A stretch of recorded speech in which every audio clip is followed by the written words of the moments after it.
Hey, this is Steve in Dallas, Texas. It's Saturday morning, my friend, and you are listening to Light Talk. And this is Ellen in St. Bart's. And today it's all about solving design problems, queuing, where to hang the lights, and finding an assistant lighting designer, all on Light Talk. And this is David coming to you from the beautiful Belmont Shore neighborhood of Long Beach, California. And if you don't already know, you are listening to Light Talk, and we are the Lumen Brothers. And sister. You better believe that. That's right. You've got Steve, Ellen, and me today. Boy, wasn't it nice to have Brackley on last week, Steve and Ellen? It was. He is great. He's got that FM voice, too. He does. You know, and he's a lot calmer now. He's not so freaked out. You know? Well, that comes with age. And retirement. He's like a fine wine. He's a fine wine. No, what did we say? He's the mimosa of Light Talk. Yes. Right, he's the mimosa. So that's a wonderful thing to have. Did you know that Brackley and I have the same birthday? Oh, no. Really? Yes, we are fellow Capricorns, January 12th. Wow. You know, if you come to the Light Talk session at LDI and go up to Brackley and identify yourself, he will buy you dinner. He will. And a couple of drinks. Because that's the kind of guy he is. Yeah, He's a stand-up guy. Yeah, but you also have to drink mimosas. He only drinks mimosas. So that's the problem. Anyway, welcome everyone to episode 339. Before we start, there's big news. There's huge news.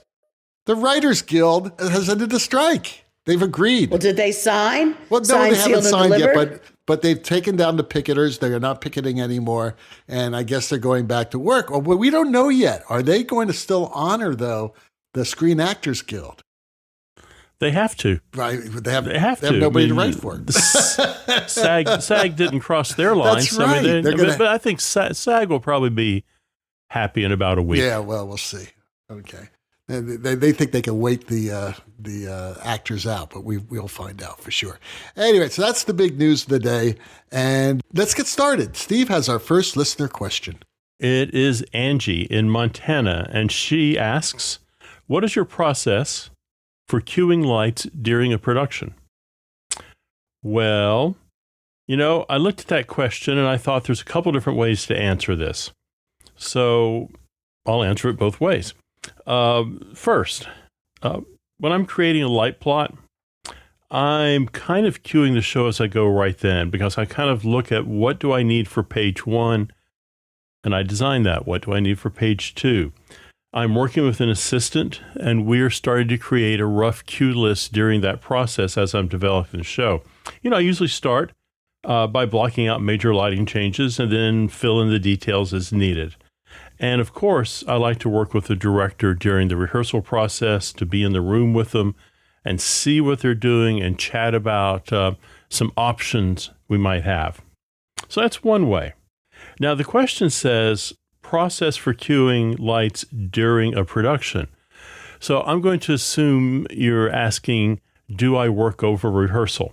And sure, absolutely, I work over rehearsal.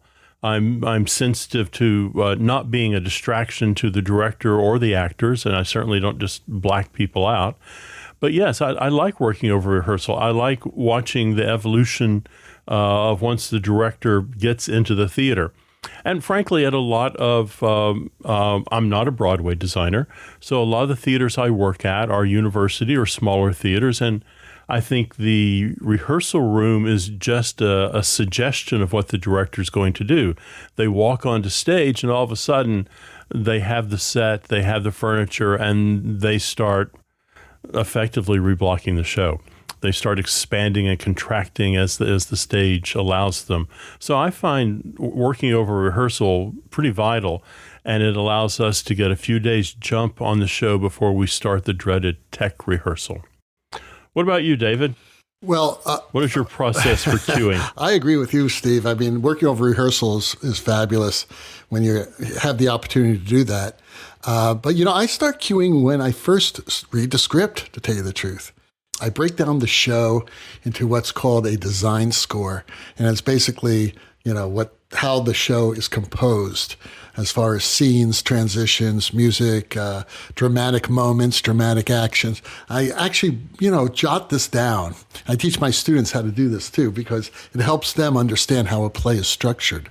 So I start from the very beginning, and then it continues on, like Steve was talking about, in rehearsals. But even in the staging rehearsals I attend, if I can, I usually get there usually a week before I focus. And I sit in rehearsals and I watch what the director's doing. Obviously, we've been talking all this time, depending on how long the design process has been going on. Sometimes it takes several years, and sometimes it's quick too. You never know. But I watch these rehearsals and I envision the space in my mind's eye. And as the actors walk through this rehearsal room, I imagine what the set looks like. I imagine what the atmosphere is. I imagine where the motivated lighting is, where different colors are, what we were talking about. And then I get new ideas and more ideas as I see actually how the actors are going through it. And then, as Steve mentioned, then it's a matter of putting the stuff in the board and then working over rehearsals and then allowing that process to be flexible and to change, and understanding that pathway, that journey of developing a stage lighting design is always fluid and could change all the way up to opening night, and sometimes past it. So that's how I do it. Now, again, if you're doing something like a real quick one-off, or you're doing like a concert where you have very little time, then it's changes. You obviously the time is compressed. But that's why once I started working in Europe, I got really spoiled. Being able to be in the theater for 6 weeks, lighting a show is a lot different from being in the theater for 3 days and lighting a show. So that's the way it is. So it depends on what you're doing. At what point do you start imagining the colors? When I'm reading the play, I think about color. Like I would think about what instrument to play whatever part I'm composing. Like, maybe I want a violin doing it, or I want a piccolo doing it, or I want a piano doing it. There are colors and all that type of sound. You do the same thing, in lighting. So, is this a blue feel? Is this a red blue feel? Is it a green blue feel? Is this like a dynamic feel, or is it a clear feel? It's a lot. You do it all the way through. It's just, you got to have a starting point and then you can change it as you go. But yeah, that starting point happens from the very beginning for me. And look, everyone works differently, and that's cool because everybody's different. But this is just how it's always worked for me. Do you have to often or ever have to change once you see the sets and costumes? Oh, sure. Absolutely. I mean, once you're talking to, the other collaborators and, you're all talking about color palettes and things like that, that may be a radical change from what I originally envisioned when I first read the script or listened to the music. And that's okay, because then then you say, okay, this is our new direction. Or we talk about it, maybe they come over to my green-blue idea instead of their red-blue idea. But it's a collaborative process. Sometimes you have to change. But again, change is good, and it happens all the way up to opening night. It's not a bad thing. If I can put in a plug for some friends here at the Studio School of Design in New York, they have 3 courses coming up about cueing. One by Natasha Katz, one by Jennifer Tipton, and one by Mark Stanley. And I think they are in-person live classes in New York. And you can go on their website, Studio School of Design, and get all the information about that. But that's 3 really top name lighting designers who are going to share their thoughts about cueing. Absolutely. Very cool. You don't have to sell me on that school. That's to me. That's where it's happening right now. I think because they have the best teachers, and you don't get the production experience that you would get in a university, and which is why I think that the Studio School of Design is a great additional source of education that you can get concurrent with the university training you're getting and actually creating theater and laboratories. And you get access to that kind of designer. My question is from Jason in Orlando, who asks, what is the best way to learn how to program a specific lighting console? Now, he didn't specify which, but to sort of toot my own horn a little bit here, a great way to learn to program specific lighting consoles is at LDI, the trade show, or I suppose other trade shows around the world as well. At LDI, we have training on probably 6 or 7 different consoles this year, from straight up hands-on training classes to an exciting new thing called Battle of the Busk, where teams of 2 people on lighting and teams of 2 people on video will learn to busk on a specific console. There are 5 different ones involved. Also, I think most of the manufacturers offer online training as well as in-person training. So if you know which specific console you want to learn about, you could either do it at LDI, USITT, or a different trade show, or check with the manufacturer and see when they are training. You guys have other options? Well, it never hurts just to sit down, dare I say, with the owner's manual and find something you've never done and just see how that particular process works. Owner's manual, blasphemy. Who has picked up an owner's manual? Who has written a good owner's manual? You know, I know the answer to this. You guys know the answer to this as well. Ann McMills. Didn't she write the owner's manual for one of the Strand? No, it wasn't Strand. I think it was an ETC board. Or am I thinking of someone else? Ann Valentino? Ann Valentino. Yeah, okay. Right. Ann Valentino. Okay. Yes, call Ann Valentino. She'll teach you anything you need to know on ETC Ann products. Valentino did that. Right. Now, what you suggested, Ellen, are all great sources. And what Steve suggested about, going to the manufacturer is terrific too. If you're in a city, if you're living in LA or New York or anywhere where there's a strong live entertainment industry, then you're going to find people that are going to be able to teach you this. But if you're living in a smaller city, it may be a little more difficult. And if you're going to school in one of these smaller towns, you may want to talk to your professor, because your professor may then be able to arrange training at the university. I know Stan has done this. Actually, all 3 of us have done this. And they'll send somebody down to train the entire class of people. And it's very, very effective. We even did that here in LA. I mean, I had my students train the MA on site at the manufacturer's location. And then we had ETC come down and train the students on the HOG here at school. So, it just depends on how it works. Even though ETC does have a very large and very beautiful LA office, but you can certainly learn it on your computer. You can get the software downloaded and learn it for free. And you can also do it on YouTube. There are training programs on YouTube as well. Well, Essentra from UK. I love that name, Essentra. I never heard that name before. Essentra from the UK asks, what do you do when you get the plans for a theater and there are no overhead lighting positions? Scream. Don't use overhead lighting.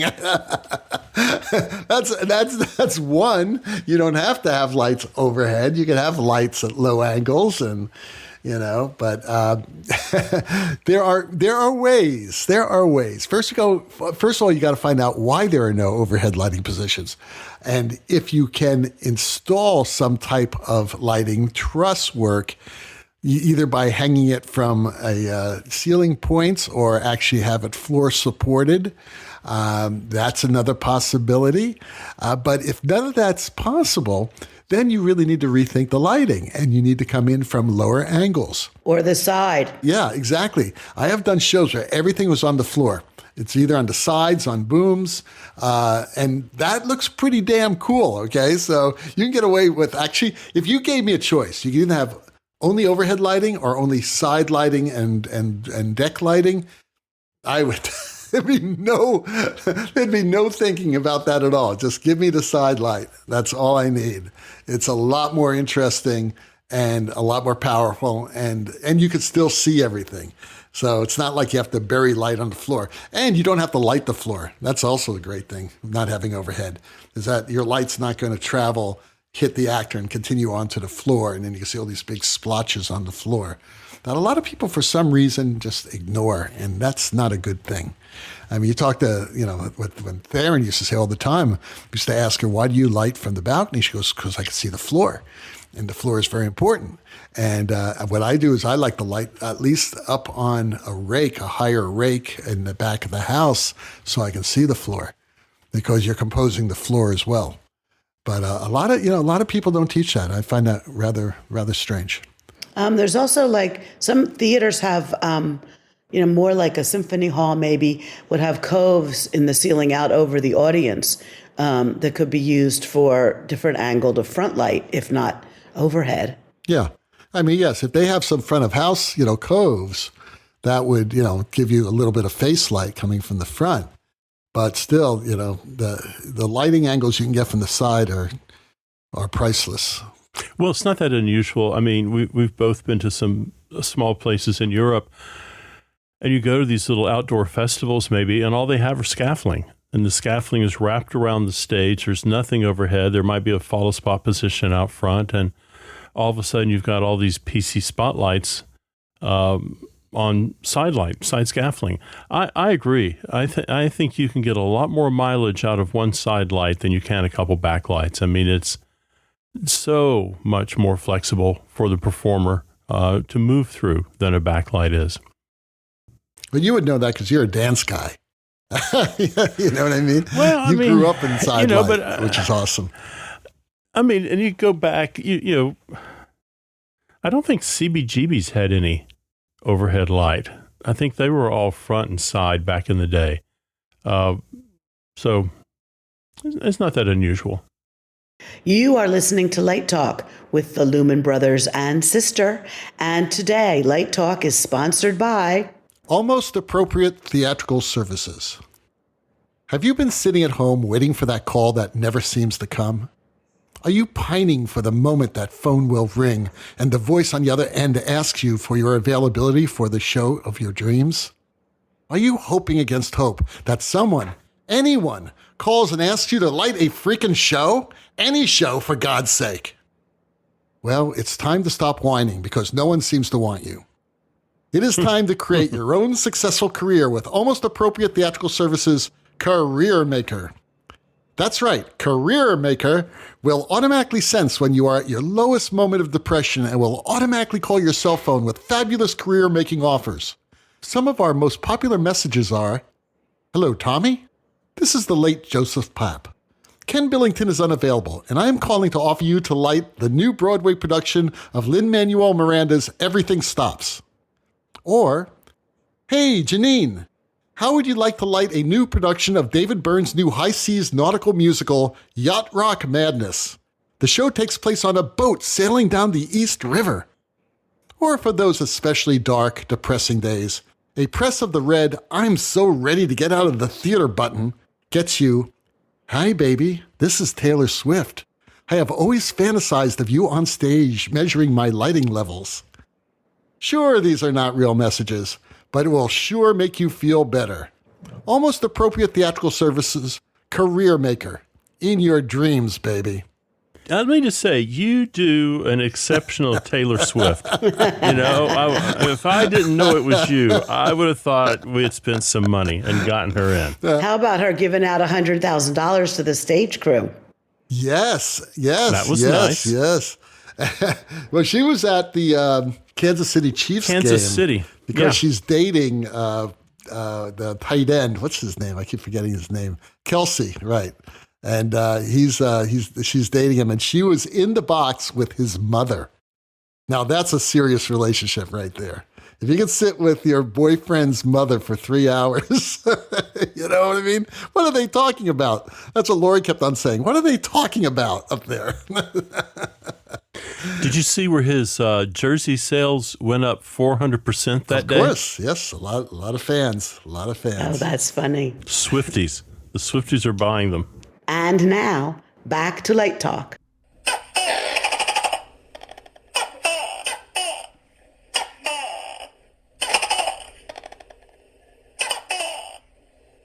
Well, the sound of those lazy iguanas slowly crawling around Stan's patio means that once again it's time for Let's Talk About. And today's Let's Talk About is all about, where are all the assistant lighting designers? That's a really good thinking, question. I'm still thinking about the iguanas because, iguanas, if it gets cold, they just kind of semi-freeze and fall out of the tree until they warm up. Well, the monkeys are gone. I can just see Stan running around the yard now with dropping iguanas all around him. Well, he can have outdoor solar-heated iguana pens. Oh, maybe that's our swag this year. What, we bring our iguanas? Little baby iguanas with fezzes. I don't think We have a allowed. few. They like bananas. Anyway, where are all the assistant lighting designers? Hang on. Do you have iguanas in St. Bart's? We certainly do. And do you feed your iguanas bananas? Yes, we do. Fess up. Have you named them? No. Okay. We don't have really big ones, but some people have like gigantic ones. I mean, really huge. What is a gigantic iguana? About 5 feet. From Like a Komodo dragon size? No, but from nose to end of tail, it could be 3 or 4 feet. Yeah. Some of them That's get some good eating really there. big, and they are really prehistoric looking. Yes, but they're harmless. They just eat flies and things like that. Sometimes, like if you're eating barefoot someplace by the beach, they will start to nibble your toes. Yeah, but they do love. They're just romantic. They love French They're fries. romantic and friendly. Right. They love French fries. How They to kill love an French iguana? fries. Give him a Right. French fry. Where So they're are all all the fat assistant iguanas. lighting designers? They've turned into iguanas. Well, I was taken this week when I saw your post on Facebook that you were looking for one. Yes. You would think that people were looking for these jobs and that you would have gotten 100 responses. Yes, I got only a couple, to tell you the truth. And, I think this is a problem in the industry. And it's not because I'm not paying a lot of money. Actually, I think the fee is fair. But it has to do with people are either busy, they're in school, everyone's looking for help. I mean, I talked to a couple of my former students who are professional designers now, and they can't find anyone. But let's talk about assistant lighting designers. I just think that for some reason, people are having a hard time finding them. So I don't know. Steve, do you have any suggestions? No, I don't. Why is it difficult to find an assistant? Is it that everybody wants to be a designer and not be an assistant? Or is just the industry still in a real turn down mode and people are not moving up through the ranks anymore? Well, this show, there are a number of reasons, and those are both good reasons and are affecting this as well. The time of year is a very busy time of year in November. There are a lot of Christmas shows, things like that, spinning up. I think that COVID has driven a lot of people out of the business. I think no more 10 out of 12s, although a good thing. People are just resisting working. Do you think it's just LA? If you were looking for someone to help you light a feature film or do a television shoot, it would be different? That there would be people standing in line to work with you? I have no idea. Maybe they listen to the show and they realize I'm insane. They don't want to be with me for a week. That could be it too.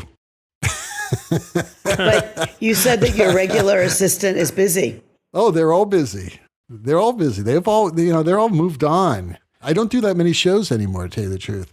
The few shows I do, I try to find people who I've worked with in the past, but they've got their own careers. I just think that the industry right now is kind of at a weird inflection point. There's a lot of people, at least, in the classes that I'm teaching right now, who are like thinking twice about this industry. People taking a break. And sometimes we all need a break. Well, not only that, but like a lot of those regional theaters have been closing and people are doing fewer seasons and cutting down the number of plays. And maybe they're afraid there's just not a job out there. Yeah, and the problem is that if you don't take any opportunities, if you feel like assisting is beneath you or whatever, or maybe, you wish you'd paid the extra couple $100, by not assisting, you're like kind of losing an opportunity to meet directors and other people that could hire you in the future. I always taught, and I would assist for whatever opportunity I could take, I'd do. You know what I mean? Just like meet directors and assistant directors, because those are the people who are going to be hiring me. And that did work out. I mean, that's how it works. You know, that's just the way the business works. So, yeah, I just think that now's the time that that people are thinking twice about all this. Yeah, it's very depressing. It's sort of like our sponsor. You know what I mean? I mean, the people waiting by the phone for the call that never comes. That happens to a lot of people. It's really hard to be a freelancer in any business, whether you're a musician or, you know, or an actor or a writer. But when people don't call, what are you going to do? Just stay at home and listen to a fake call come in so that you feel better? No, you got to get out there and you've got to do something about it. And that is meeting people. Be a nice person. We talked about this last week, right, Steve? Be a nice person. And people gravitate towards nice people. And before you know it, you've got a job. It's like, you know, we really don't need a line designer on the show, but we do need an assistant stage manager. Can you do that? Of course. Now, you may not want to do it, but it's going to get you on the show and it's going to get you in the door and you're going to meet people. And that's what you got to do. And then when the lighting designer storms off, you take over. That's right. That's like, hey, I know how to do this. And I don't need any overhead lights. I can do it all from the floor. No problem. So, yeah. So assistant lighting designers, get off your butts and get to work. Get back into that theater, damn it. Right. So I don't yell at you, which I won't anyway. But I'll buy you dinners and I'll buy you drinks.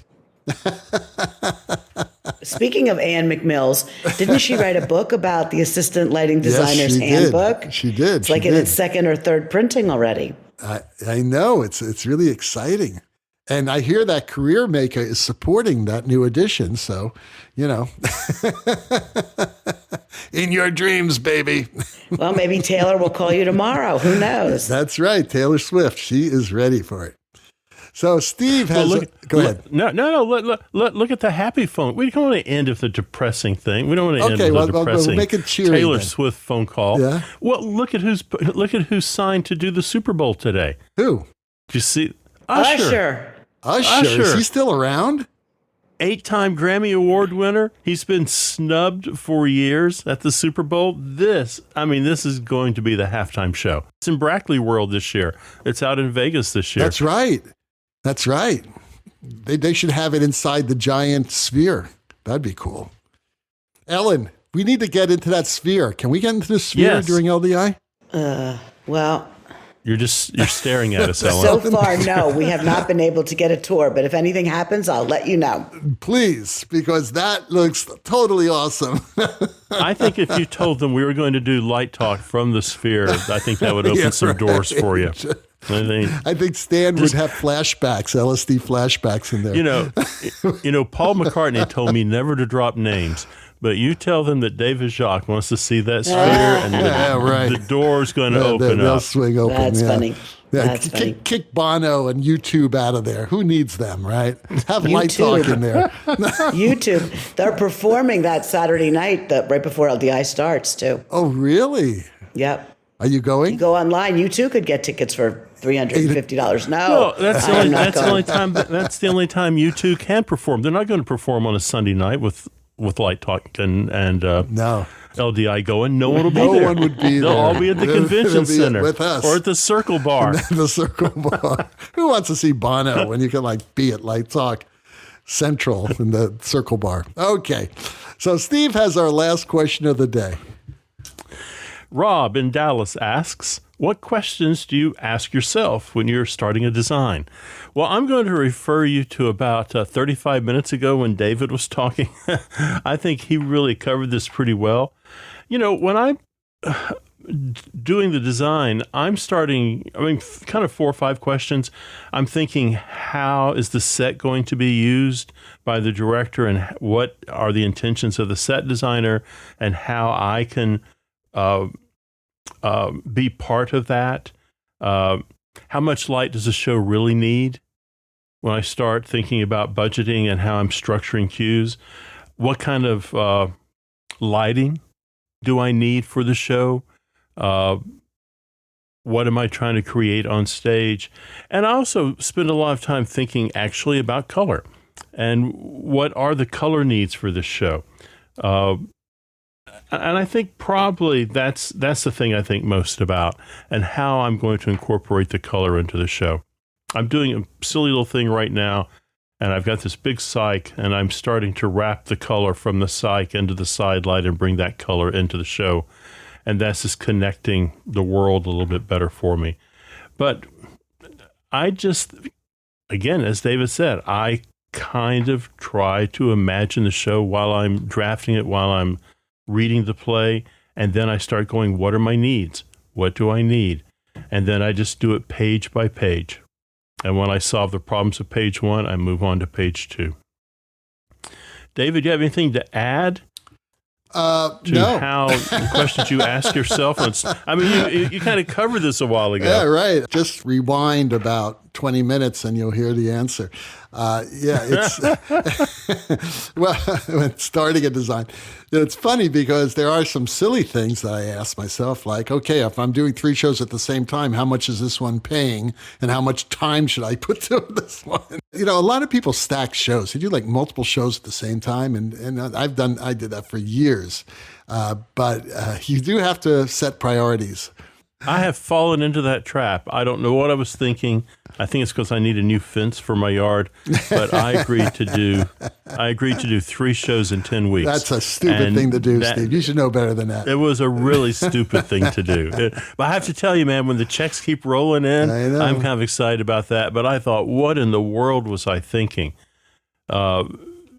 Because, boy, you have hard deadlines every day at that point. There is no, let's think about it tomorrow a little bit. It's 4:00. I need to be putting some lead to the piece of paper right now. Lead. That's right. I think you're speaking metaphorically, right? Or do you still use it? I love working both ways. Oh, you still go both ways. That's very interesting. I do. I just like the scratchy sound of the pencil on the piece of paper, and I just like standing back looking at it, and there's just nothing like it. There's just nothing like it.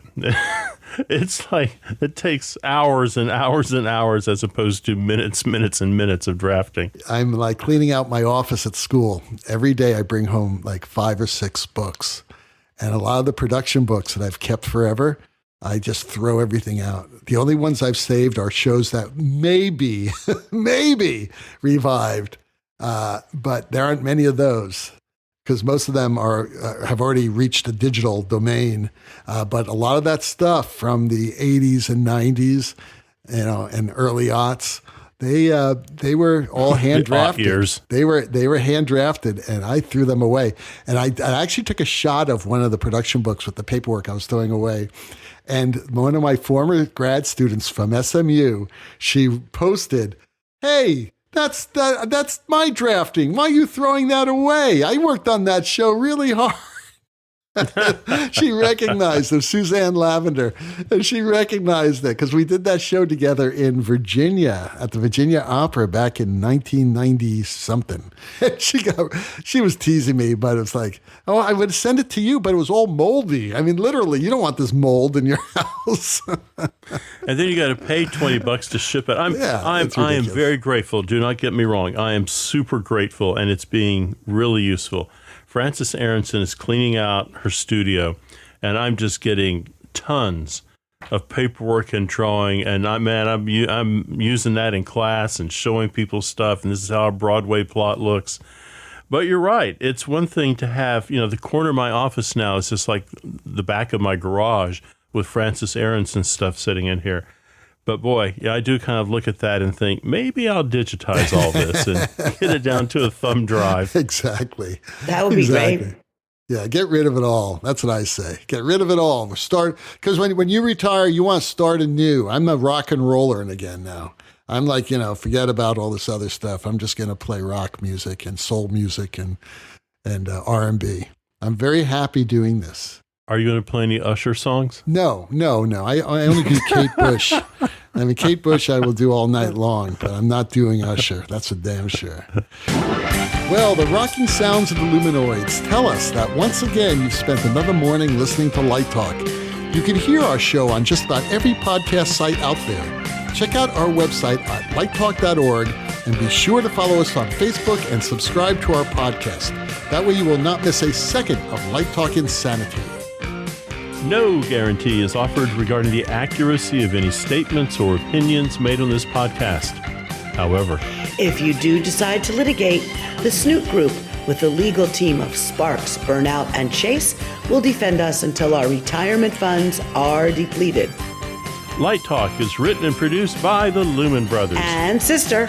Coming to you from Long Beach, the tropical Isle of St. Bart's with iguanas, and the Republic of Texas. Iguanas are the national bird of St. Bart's. I didn't know that. No, that's the pelican. Oh, the pelican. Okay. An iguana's not a bird anyway. I know, but they turn into birds. It's the a lizard. pterodactyl. Isn't a pterodactyl like a, I wish part they of the would know. iguana family? These ones don't. That'd be fun.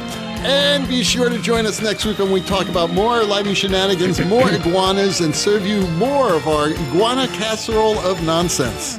They're protected. You can't have them for breakfast. But Light Talk continues to broadcast questionable Lumen knowledge and humor around the world. So we'll see you all next Saturday morning for an iguana breakfast. Bye-bye from Light Talk. Bye-bye.